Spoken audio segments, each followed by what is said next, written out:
சென்னை பள்ளிக்கரணை குப்பக்கிடங்கில் தீ விபத்து ஏற்பட்டிருக்கிறது. இது பற்றிய கள விவரங்களை வழங்குவதற்காக நேரலையில் எமது செய்தியாளர் ராஜேஷ் இணைந்திருக்கிறார். வணக்கம் ராஜேஷ், கள சூழல் அங்கு எப்படியாக இருக்கிறது? இந்த தீ விபத்திற்கான காரணம் என்னவாக சொல்லப்படுகிறது? தீ கட்டுக்குள் கொண்டு வரப்பட்டிருக்கிறதா? விவரம் என்ன?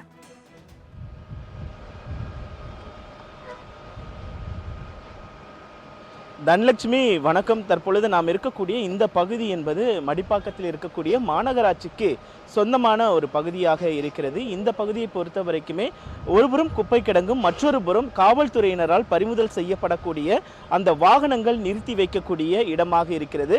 இந்த இடத்தை பொறுத்த வரைக்குமே இன்று காலை சரியாக 9 மணி அளவில் ஒரு காரில் தீ பற்றி எரிந்ததாக கூறப்படுகிறது. அது மளமளவென பரவி அடுத்தடுத்த வாகனங்களுக்கு பரவி தீ பற்றி எரியக்கூடிய அந்த சூழலை நம்மால் பார்க்க முடிந்தது. குறிப்பாக இந்த பகுதியை பொறுத்த வரைக்குமே மக்கள் அதிகமாக கூடக்கூடிய செல்லக்கூடிய ஒரு பகுதியாக இருக்கிறது. குறிப்பாக இந்த வாகனங்கள் நிறுத்தி வைக்கப்பட்டிருக்கக்கூடிய இடங்களில் திடீரென தீ விபத்து ஏற்பட்டதன் காரணமாக அடுத்தடுத்து வாகனங்களுக்கு அது பரவி இருக்கிறது. பரவியதன் காரணமாக கிட்டத்தட்ட 100க்கும் மேற்பட்ட வாகனங்கள் தீக்கு இரையாக இருக்கக்கூடிய அந்த காட்சிகளை நம்முடைய ஒளிப்பதிவாளர் சரவணன் அவர்கள் நேரலையாக காண்பிக்கக்கூடிய அந்த காட்சிகளை தான் நீங்கள் பார்க்கிறீர்கள். குறிப்பாக இங்கு அதிகப்படியான வாகனங்கள், கார் உள்ளிட்டவைகள் நிறுத்தி வைக்கப்பட்டிருக்கின்றன.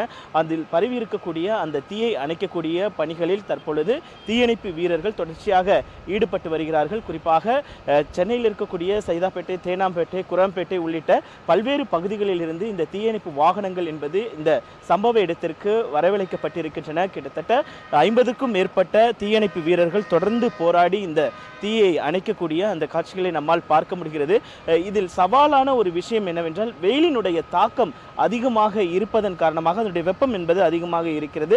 அதன் காரணமாகவும் அதே போல அருகாமையிலேயே இந்த குப்பை என்பது கொட்டப்பட்டிருக்கிறது. குப்பை அதிக அளவில் கொட்டப்பட்டிருக்கக்கூடிய சூழ்நிலையில் அதில் இருக்கக்கூடிய அந்த பிளாஸ்டிக் உள்ளிட்ட பொருட்களும் எரிந்து சாம்பலாகி இருக்கிறது. இப்படியாக அந்த குப்பை கிடங்கோடு சேர்த்து வாகனங்களும் எரிந்திருக்கக்கூடிய சூழலை நம்மால் பார்க்க முடிகிறது. ஒவ்வொரு வாகனமும் காவல்துறையால் பறிமுதல் செய்யப்படக்கூடிய அந்த வாகனங்கள் இங்கு நிறுத்தி வைக்கப்படுவது வழக்கமான ஒன்று.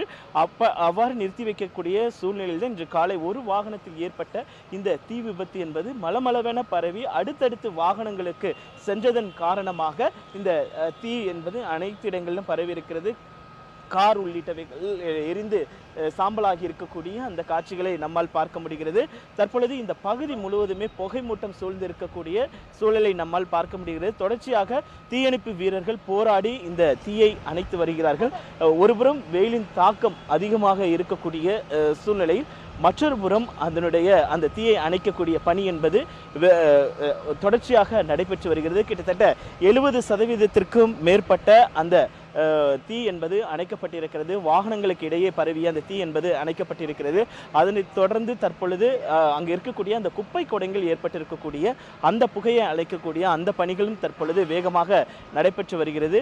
சரியாக 9 மணிக்கு இந்த தீ என்பது பற்றி எரிந்திருக்கக்கூடிய சூழ்நிலையில் அவர்கள் தீயணைப்பு வாகனத்திற்கு தகவல் தெரிவிக்கப்பட்டு தீயணைப்பு வாகனங்களுக்கு தெரிவிக்கப்பட்ட பிறகு அவர்கள் வந்து அந்த தீயை போராடி அணைத்திருக்கிறார்கள். உடனடியாக சம்பவ இடத்திற்கு சென்னை மாநகராட்சியினுடைய ஆணையர் அவர்கள் நேரடியாக வந்து ஆய்வில் ஈடுபட்டிருக்கிறார். சம்பவம் நடந்தது குறித்து தொடர்பான விசாரணைகள் என்பது நடைபெற்று வருகிறது. குறிப்பாக இந்த வெயில் காலங்களில் இது போன்ற சம்பவங்கள் அதிகமாக நடப்பது என்பது வாடிக்கையான ஒன்றாக இருந்தாலும் ஆனால் இந்த இடத்தில் இம்மாதிரியான சம்பவம் நடைபெற்றதற்கான காரணம் என்ன என்பது குறித்து தொடர்ச்சியான விசாரணை என்பது மேற்கொள்ளப்பட இருக்கிறது.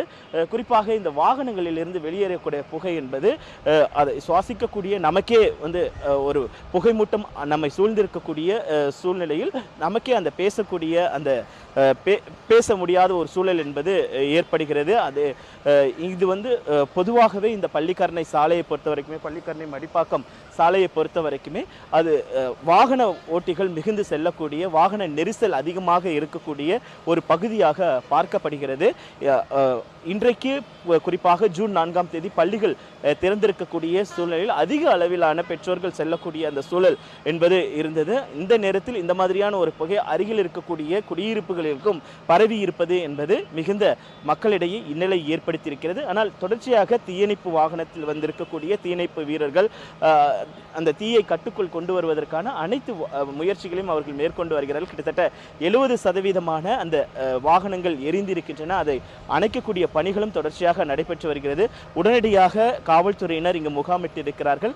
அதே போல மருத்துவ குழுக்கள் என்பது நிறுத்தி வைக்கப்பட்டிருக்கிறது. ஏனென்றால் அருகில் குடியிருப்புகள் இருக்கிறது. வாகனங்கள் தொடர்ச்சியாக அணிவகுத்து செல்லக்கூடிய அந்த சூழ்நிலையில் யாருக்கேனும் ஏதேனும் பிரச்சனைகள் ஏற்பட்டால் உடனடியாக அவர்களுக்கான அந்த தீர்வை ஏற்படுத்தி கொடுக்கும் வகையில் அந்த மருத்துவ குழுக்கள் இங்கு இருக்கிறார்கள். தொடர்ச்சியாக மாநகராட்சி அதிகாரிகள், மண்டல அதிகாரிகள் இங்கு முகாமிட்டிருக்கக்கூடிய அந்த சூழலை நம்மால் பார்க்க முடிகிறது. வெயிலின் தாக்கம் அதிகமாக இருப்பதால் தொழிலாளர்களுக்கு அவர்கள் அந்த பணியை செய்வதற்கான அந்த சிரமமும் ஏற்பட்டிருக்கிறது.